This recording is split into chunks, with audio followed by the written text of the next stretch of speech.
Do you know what the do's and don'ts are when doing open source?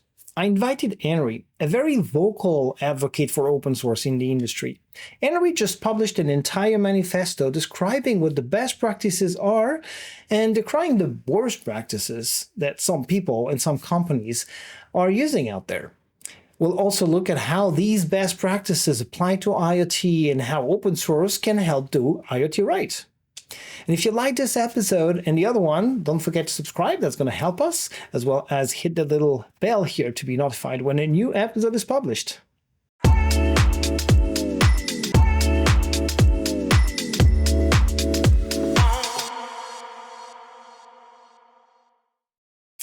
Hey everyone, this is the IoT Show. I'm Olivier, your host. Today we will discuss open source do's and don'ts and how they apply to IoT in particular, because this is the IoT Show after all. And for that, we have Enri. Enri, how are you, sir? Good. Thanks for having me on, Olivier. Glad to be here. Really appreciate it. Well, thanks for coming. So people in the realm of IoT might not know you, but you're active and vocal defending open source. And you're a big advocate of open source done well, because we know that open source is very often not done correctly. And so we'll discuss some of these do's and don'ts. But before we get into that, give us a little bit of insights into who you are. Who's Enri? What are you doing? Yeah, I think my activism for open source primarily comes out of the fact that I've worn many hats. I've predominantly worked in industrial automation in various sectors in manufacturing. My origins really started out in semiconductor fabrication. And as a result, when you go through several challenges and you get to understand the needs of stakeholders on the shop floor, stakeholders who are supervisors, managers, executive leadership, you very quickly begin to see that in order to really satisfy all their needs and do so in a dynamic way, open source is the only path that you can realistically take.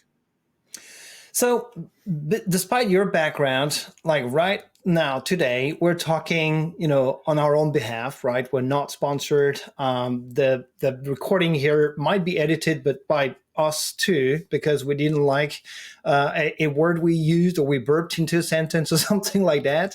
But here we are just, free of any influence in what we're going to share today. So I think it was important to bring up, right? Absolutely. Awesome. So let's get started. Especially for people who are not familiar with open source, like in many corporations, even though open source now is better understood, is used, in good and not so good ways sometimes. But I think it'd be interesting for you to give us the high level of, what are the good practices? What do you need to know when you're starting your open source journey? And I just want to mention before you start answering, you just wrote a nice manifesto that basically goes into more details about all these points. And I like the way you're writing and you're describing things. It's pretty good, and I really recommend people will put the link down there. So we'll bring up some of these points that you make in this manifesto. So what are the main ones? What are the main takeaways? What would you want to tell someone who's starting their open source journey today? Yeah, absolutely. Definitely share, the more eyeballs, the better. And I definitely wrote in a way that is far from the legal wording typically people see. And ultimately, the number one bad thing people can do is honestly to not start. And whether that be you launch a personal project or something internally that might not ever make it out to the public, but just to get in the habit of understanding what it's like to develop in an open source environment is absolutely critical. You can only read so much theory until you get to a point that you have to start practicing it. And in order to really get the most out of it, you have to understand that an open source project is no different than any other project you would launch in a corporate environment. And it happens to be the case that predominantly people who are trusted contributors in open source technologies are full-time developers.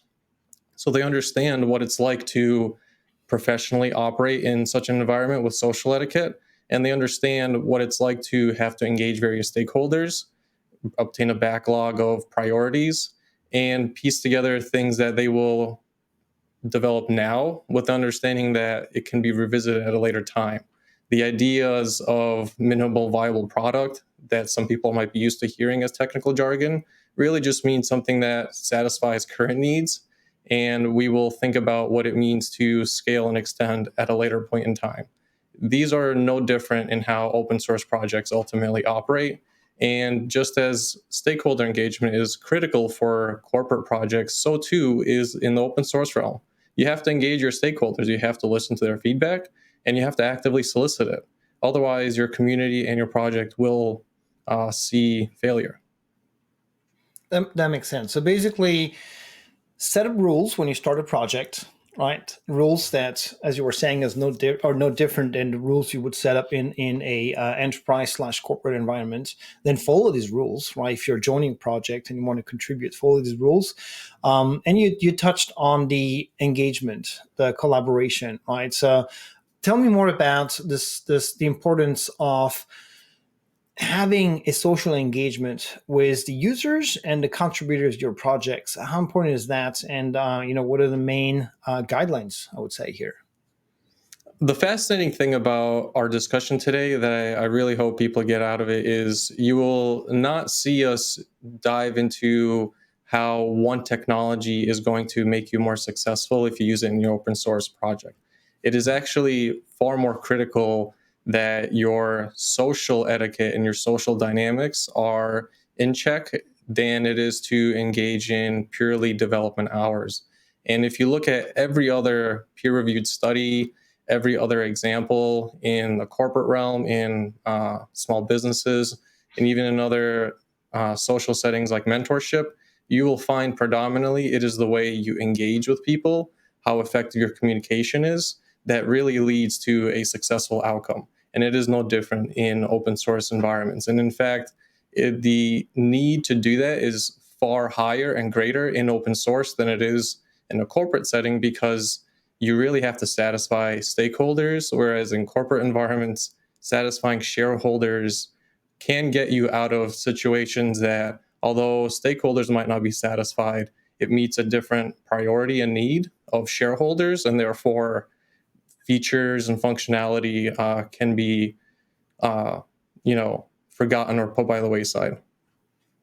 Yep, that makes sense. That makes perfect sense. Another thing that stood out for me in your manifesto is something that it might sound counter nature for some of the engineers in the conversation here and contributing to or participating in open source projects, which is the need that you say is important, need to market and sell your project and yourself, right? This is something that engineers very often might be introverts and they like working on these projects, and but they need to understand that a project will be lively, will be used, will be evolving in the right direction if people eyeballs are brought to it, right? If people know about it and know how to use it and provide the feedback and so on. So there's this need to market and sell yourself and the project that you're leading or contributing to.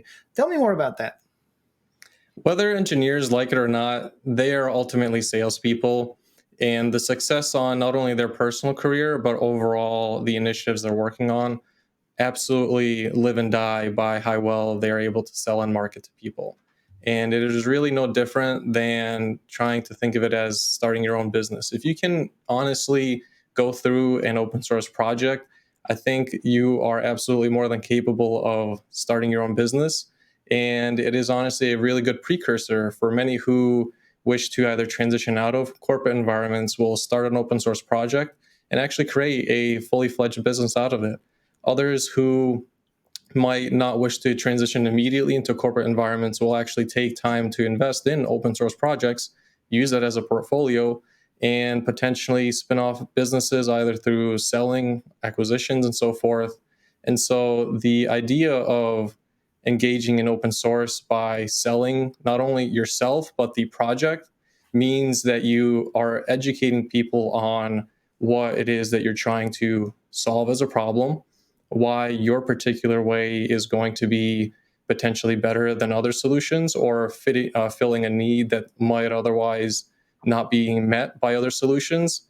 And of course, the most beautiful thing of all is that the underlying technology and knowledge base is publicly available for people to scrutinize. Ultimately, not only will it be more resilient and hardened on security wise, on the quality of the code, but for generations to come, people will be able to utilize it whether or not the entity that created the project is around anymore. And for some businesses, especially small ones, they truly live and die by that. And that's very, very important. Yeah, no, I agree with you, and it ties back into in a way into the previous points that we made, right? So once you start advertising, talking about the project, people start looking at it, people will start having an opinion, criticize. So you need to also accept, constructive criticism, and you need to not make of your own project or accept toxic behavior. So it ties back into the fact you need to moderate, you need to engage, you need to respond, and these are things that are basic rules, but they're super important for yourself and your project to be successful in the open source world. I'd like so the topic today is really do's and don'ts, right? And we need to talk a bit about the don'ts as well, right? And the don'ts are things that we want to tell people don't do because there are misperceptions, misunderstandings about what open source is for and is in general.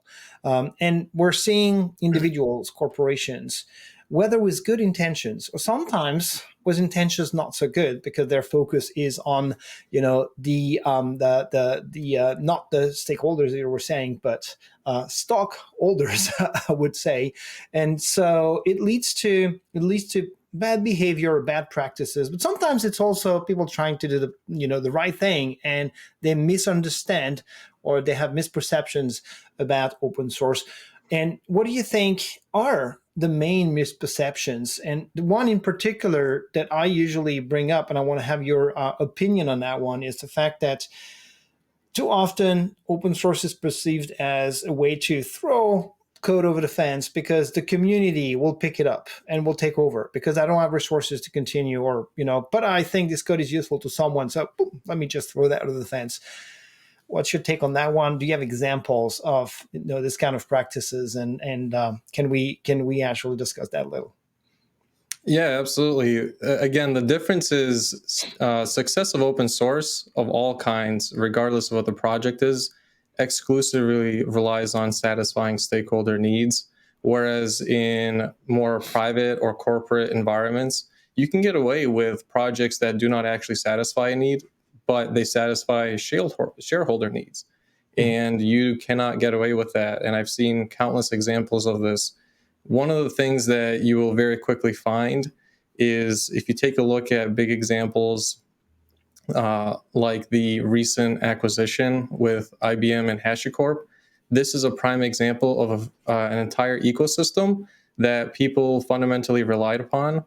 But now the feedback from users, right, the actual stakeholders who are relying on it and who have been for time and time again providing free research to harden, to make it more resilient, and potentially to reduce costs, that barrier to communication has now been erected.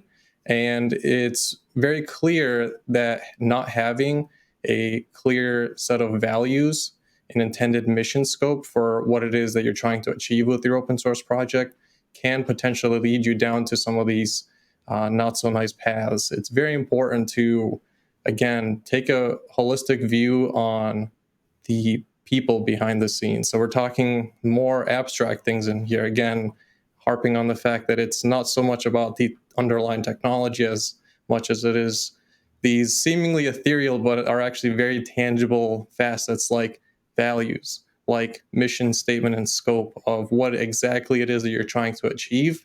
And I argue you should make it far more small in scope and very limited until you get to a point that you can scale up if you need to or if you want to, or potentially at that point say, hey, there's an opportunity here for somebody else to take the wheel and potentially spin up a offering to meet this new solution, this new need. And that is the wonderful thing of open source. Your project does not have to be the end all be all. It is very important to hone in on your values, to hone in on these very specific scope and mission you're trying to accomplish. And naturally, that will allow you to put the rest of the other pieces in place. what it is that I'm trying to potentially commercialize it as, other potential projects that can build up from here so that I don't have to pick up everything. And the idea that you can get away with kicking it over the fence is, again, not something that can actually happen in practice. And even in the corporate environment, I argue this too. Many times people have seen projects internally where they think if I kick it off to this division or department, they will just simply take over and fill my need. And that just doesn't happen. So again, it's not so different in the corporate realm versus the open source environment. You simply have to engage your stakeholders, and the stakes of not doing so in open source are far greater. Yep, I agree with you. I've seen firsthand, both situations of projects that were dying in corporation because of many different, reasons, context, different focus, re-strategizing, whatnot, and very good code and project being left behind because the intention of keeping the code alive or giving it to a community was sometimes good and didn't go anywhere because no one was really following up with setting up the rules, continuing the engagement with the community and the ecosystem and so on. A good example of a successful one though, that I recently witnessed is the open sourcing of Azure RTOS, previously known as ThreadX, where Microsoft decided that they wanted to work with the Eclipse Foundation and transfer ownership of the project and make it fully open source. And Microsoft engineers, I know for a fact, are still engaged, but now the stewardship of the project is with the Eclipse Foundation, and now people who have been investing in, the Azure RTOS or ThreadX operating system for their embedded devices, they can count on the fact that the project will live on with an actual set of rule, contribution guidelines, and so on. But unfortunately, there's so many more examples of where it's not working well. But I think on the do's side of the story, I think this one is a good one. We have too many to list the don'ts, but you have some, and I know on your social media you do point at the ones that are not working properly, and I think it's super important to voice concerns like the way you are, and so definitely advocating support for that. So talking about this notion of rules and so on, I mentioned briefly the contribution guidelines. This is one very important to my opinion, in my own opinion, something very important. Contribution guidelines. Not all projects will accept all contributions. This is something that is a misperception of like, hey, this is an open source project. I'm gonna create an issue and do a pull request. And why is the guy not accepting my pull request? My change is really good. What's your take on that one in terms of do's and don'ts when it comes to contribution and the fact that people consider that their contribution should be accepted? Yeah, it's really, again, falling back to not only social etiquette, but there's going to be a little bit of self-teaching involved. And some of that might very well be with people hitting that brick wall a couple of times until they understand that just because they made a contribution does not mean that it immediately should be prioritized. There are effective ways to contributing. So number one, if you're going to make commits, they should always be extremely explicit and they should be very limited in scope. Can you imagine if you right now were to pull up your social media account and you saw tens of thousands of notifications?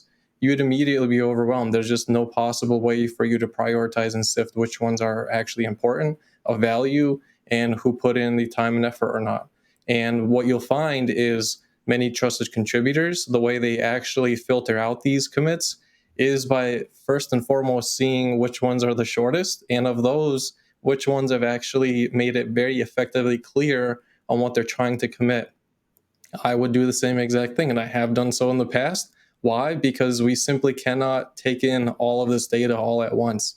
And so you have to be cognizant of the fact that in some of these open source projects, there might be an entire team of developers sponsored by a business to carry it out. Other times that might not be the case. In any regard, you have to be cognizant of people's time, other potential commitments they have. And I think having a clear message on your project to say what a reasonable window of response might be can go a long ways. Not that you always have to adhere to it, but just to give people some sort of expectation on when they should expect to hear back.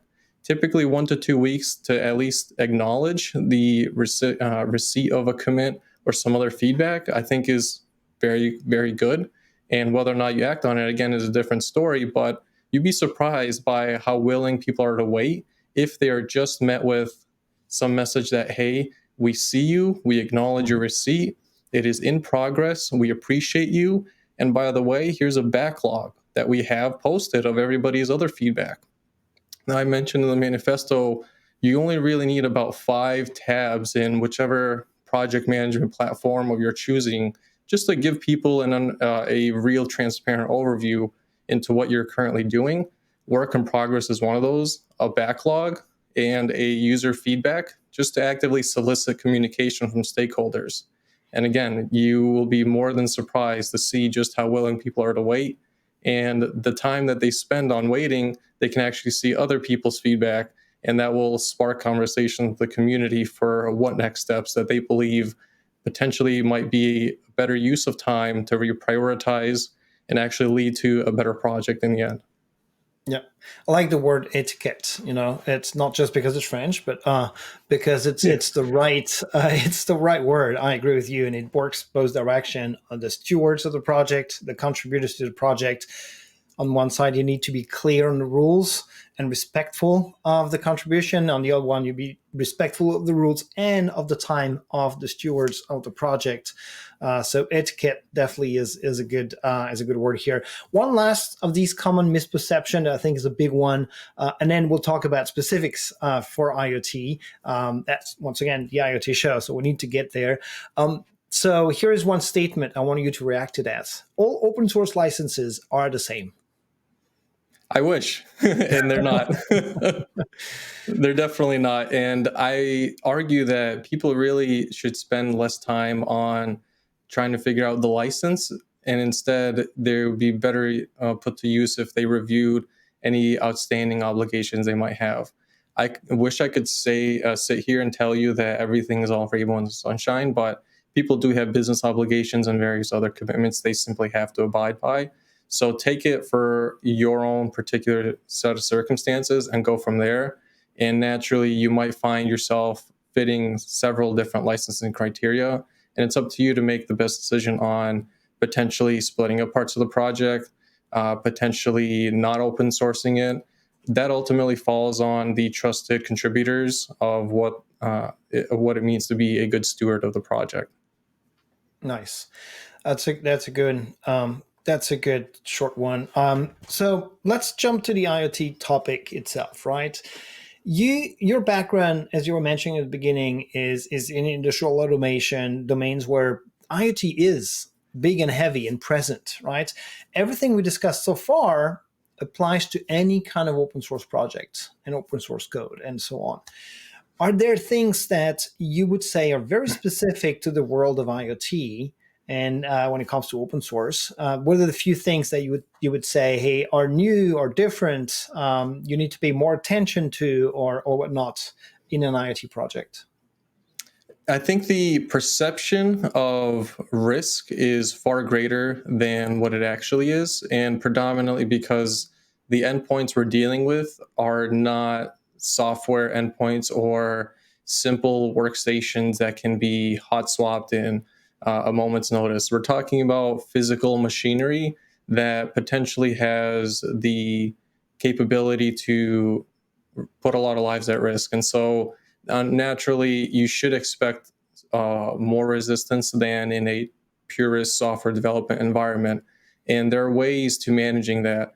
And number one, what you should do is actually acknowledge those fears rather than try to dismiss them. Because again, removing the technology specific aspect, when you operate with other people, very quickly, when you dismiss what they're saying, you don't have to agree with it, but when you dismiss it off the bat, that is a very good formula for putting people against you. And you do not want that, especially if you're trying to put a project out there that is soliciting the public's feedback. soliciting other people's help, potentially even trying to solicit sponsorships so that you can keep your project going. So really addressing these fears one by one, in my opinion, is the best and only way I have found to successfully addressing them to make progress forward. But that is, I found, the number one setback for what is stalled internal IoT implementation projects, and in the broader scope of things, being able to open source, open IoT related technologies. Okay, and well, actually, that's a good segue here, because we talked about open source software, and there are new. I wouldn't say new types because the concepts philosophy is still the same, but we're starting to see more and more companies buying in the sense of get accepting and embracing open source for hardware. Giving out on open sourcing rather than giving out open sourcing their blueprints for specific hardware and so on, understanding that the value is in the integration, the use of these technology, and not that much into the IP that could be sitting in specific design hardware and so on. What's your perspective on this different types of open source projects, hardware ones? Do they also abide by the same rule, or will they be more or less successful, in the same way as software open source ones will be? Yeah, these principles are universal. Just because it involves hardware or one involves software does not make it any different. All of the underlying ways that you engage as a team, the best practices for principles, design patterns, they're all the same. It is just that the endpoints that you're dealing with happen to be physical machinery. And that's really about it.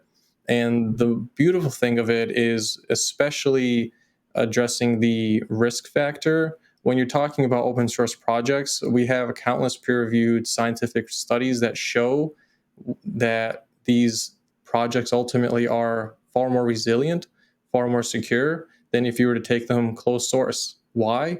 Not only do you have far more eyeballs, but you'd be surprised by how many opportunities there are for independent businesses to go into facets like ethical hacking and ethical penetration testing, academic researchers that actively post content on reviewing some of these projects.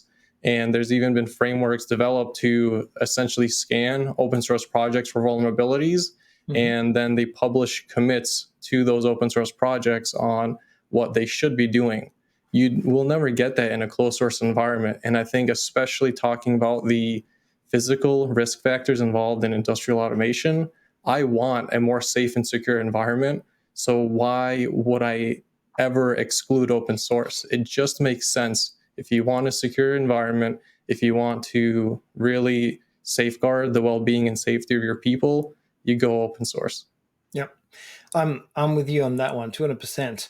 And that actually brings me back to a perception or misperception about cost of doing open source versus not doing it. And that's interesting because some people say, hey, I'm going to get like free resources. Developers will just contribute because they want to.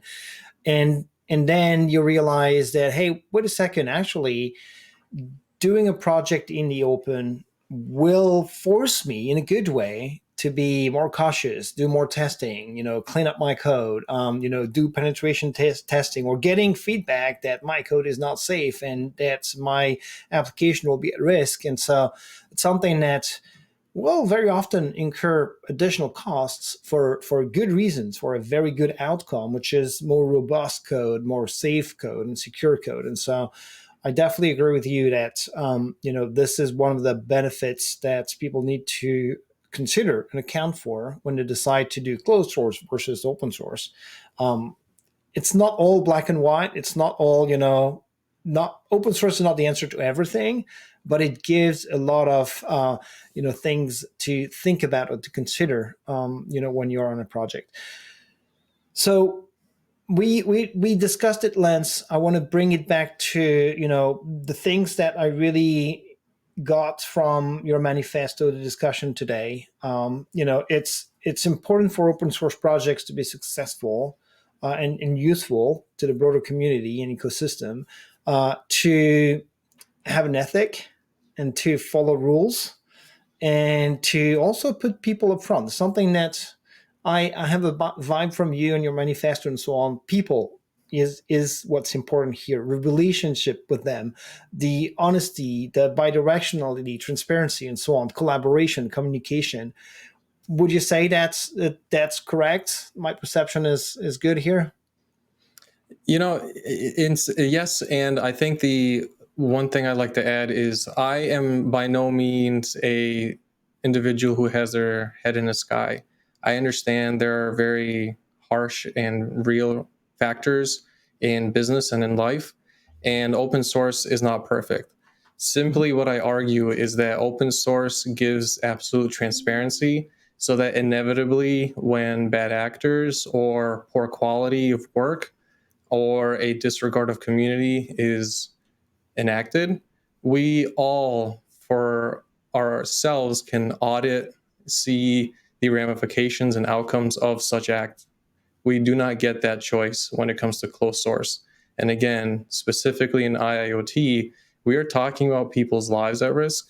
The fundamental technology should be open so that I inevitably can see for myself as an engineer, somebody as an auditor can see for themselves exactly what happened, who did it, and come up with ways to prevent it from happening as best as reasonably possible in the future.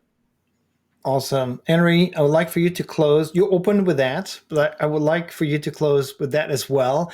What is the worst thing one can do with open source? It's to never start. You are better off starting, failing, and seeing where you end up. Awesome. Well, that's the closing word here. Thanks a lot, Henry. Everyone, I hope you enjoyed that. Go follow Henry.